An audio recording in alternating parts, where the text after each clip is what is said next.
Hello students, welcome to Sujit academy. তো তোমার নাম, তোমার আর কোথা থেকে এসছো, আর এবছর কত র্যাঙ্ক হয়েছে আমাদের স্টুডেন্টদের সাথে সাথে? হ্যালো, আমার নাম কুন্তল কর্মকার। আমি এসেছি পড়াশিয়া বীরভূম থেকে এবং আমার র্যাঙ্ক হয়েছে জিএমআর 72 এবং ওবিসি র্যাঙ্ক হয়েছে 7। আর আমার মার্কস হয়েছে 30.9166। আচ্ছা, তো তুমি আমাদের একাডেমি থেকে কবে থেকে নাম শুনেছো, বা কবে থেকে তুমি ব্যাচ নিয়েছো, আর কোন ব্যাচ ছিল তোমার? আমার আমি 2 বছর ধরে পড়ছি। দু আমি বছর ধরে ব্যাচে, 2025 ব্যাচেও ছিলে? 2025-এ আমি অনলাইন রেগুলার ব্যাচ নিয়েছিলাম, হুম। যেটা উইকেন্ড ব্যাচ ছিল। হুম। আর 2026-এ আমি নিয়েছিলাম recorded batch, recorded batch. Plus mock test ব্যাচটা নিয়েছিলাম হুম প্রথমে। হুম। এই পুরো 2 বছরের জার্নি তুমি কেন করেছো? মানে 2 বছর তো লাগে না, নর্মালি 1 ইয়ার লাগে। তোমার কি 12 ছিল না 10 থেকে ছিল? না স্যার, আমার 12 থেকে ছিল, হুম। কিন্তু 12-এ আর্টস ছিল যেহেতু। ও, আর্টস ছিল, তার তাই মানে আমি 10 ইকুইভ্যালেন্ট। হ্যাঁ, তাই আমি একটু ফাউন্ডেশনটা তৈরি করার হুম জন্য প্রথম থেকে পড়া শুরু করেছিলাম। তাছাড়া আমার কিছু মানে মেন্টর আছে, কিছু হুম। সিনিয়র ছিল আমার আচ্ছা। স্কুলের। একটা দাদা ছিল, হ্যাঁ। সে বলেছিল যে আগে থেকে প্রিপারেশন শুরু করা দরকার, যেহেতু হুম। আর্টস ছিল তাই। আচ্ছা, তো এখানে একাডেমি তোমার এক্সপিরিয়েন্স কিরকম, পুরো পড়াশোনা থেকে শুরু করে? আসলে আমি তো অফলাইনে করিনি, কিন্তু হুম। অনলাইনে করেছি। কিন্তু অনলাইনেও আমার প্রত্যেকটা জিনিস খুব ভালোভাবে বোঝানো হতো, খুব ভালোভাবে বুঝেছি। ঠিক আছে, প্রত্যেকটা ডাউটও সলভ করা হতো।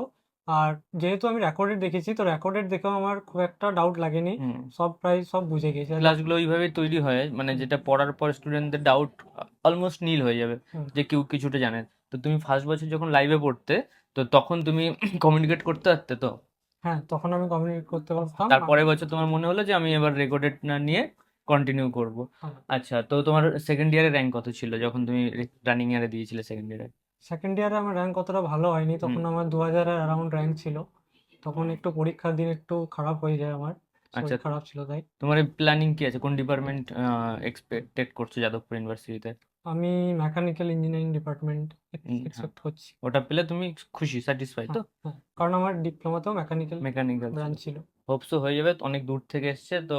থ্যাংক ইউ আমাদের সাথে আজকে আসার জন্য। আজকে এক্সপিরিয়েন্সটা তোমার কিরকম লেগেছে এখানে পুরো একাডেমিতে আজকে ফার্স্ট টাইম? হ্যাঁ স্যার, খুব ভালো লেগেছে। এতদিন অনলাইনে দেখতাম, আজ এসেছি স্যার আপনার কাছে, সবার খুব সাথে ভালো লাগছে। দেখা হলো, হ্যাঁ, কথা হলো। সবার সাথে দেখা হলো, যারা অনলাইনে পড়তো, হুম। যারা কমিউনিকেট করতো, তাদের তাদের দেখলাম, ভালো লাগলো আজকে খুব।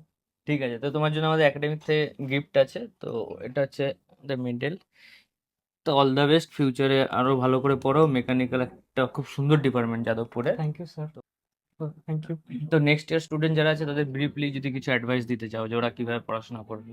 আমি সবাইকে একটা অ্যাডভাইস দেবো, যে যদি তুমি আর্টস ব্যাকগ্রাউন্ড থেকে আছো, হুম। তাহলে তুমি প্রথম থেকে শুরু করে দাও, হুম। যাতে তোমার মানে একটা টাইমটা পাও একটু 2 বছর। নিজেকে নিজেকে বানানোর জন্য। মানে ফিজিক্স, কেমিস্ট্রি, ম্যাথ এগুলো একটু কঠিন সাবজেক্ট, তো এগুলোর হুম। ফাউন্ডেশন বেসিক প্রথমে ক্লিয়ার করতে হয়।